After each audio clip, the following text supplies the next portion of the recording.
In the fields west of Rome, thieves were digging for treasure. What they found was so significant, it triggered a criminal investigation and rewrote a piece of Roman history. 12 miles west of Rome's ancient city center lies Castel di Guido. Today, it is a quiet, rural settlement. But 2,000 years ago, this countryside was part of Lorium, a sprawling imperial territory flanking the Via Aurelia. This major Roman highway connected the capital to the coast and served as the lifeblood for a vast network of wealthy estates. The villas constructed along this corridor operated as both luxury country retreats and highly organized agricultural engines, producing the wine, olive oil, and grain that fed the capital's population. In these spaces, high-status architecture met industrial-scale farming. Elaborate bath complexes, painted walls, and formal dining rooms sat side by side with oil presses and massive storage vats.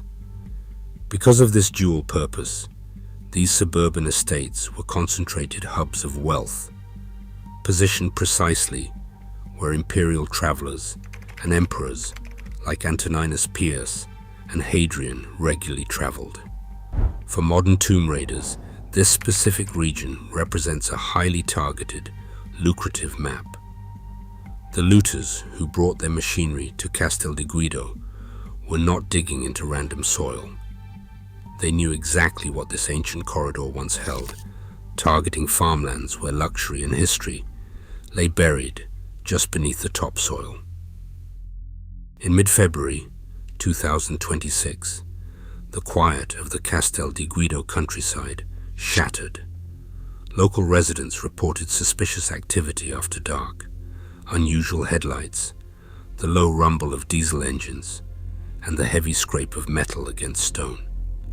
Under the cover of night, a mechanical excavator was tearing deep trenches into regional government land, leaving massive, irregular mounds of freshly dug earth. On February 16, 2026, the Metropolitan Police of Rome officially logged the alert, immediately notifying the Soprintendenza Speciale di Roma.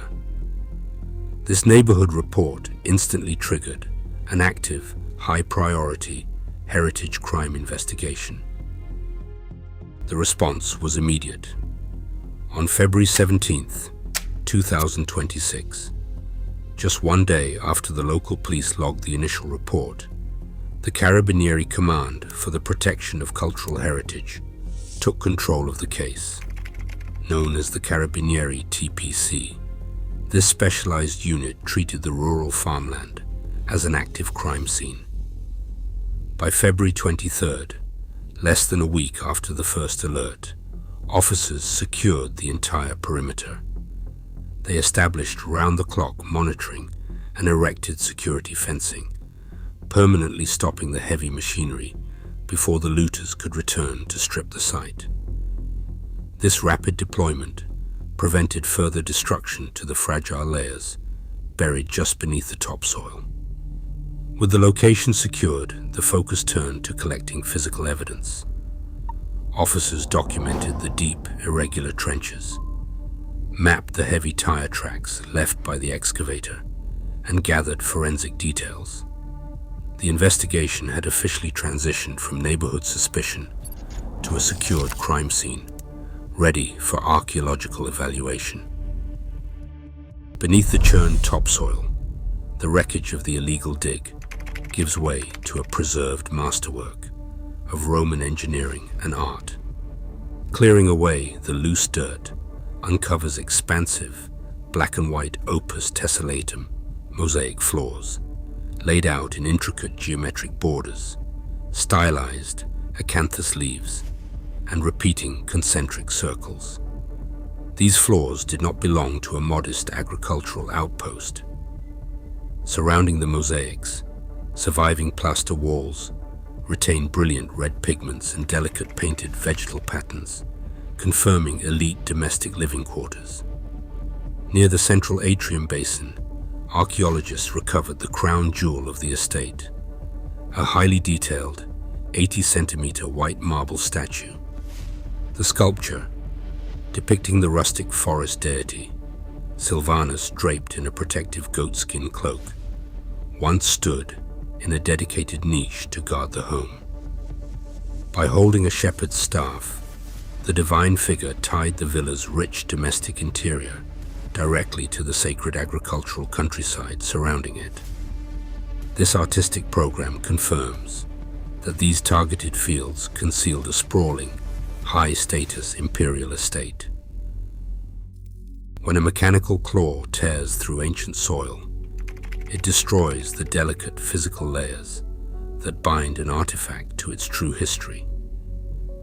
The Silvanus statue and the geometric mosaics are extraordinary, but without their precise, undisturbed placement in the ground, researchers lose the context needed to date the villa or understand how these rural estates operated. This uncontrolled digging feeds a massive global black market trade that treats heritage as a commodity. While a single neighborhood report saved this imperial estate from total erasure, the broader threat to our shared past persists. Every year, sites like this are found only after looters get there first. How much of Rome's history has already been lost to the shovel? Subscribe for more historical investigations. Every year, sites like this are found only after looters get there first. How much of Rome's history has already been lost to the shovel? Subscribe for more.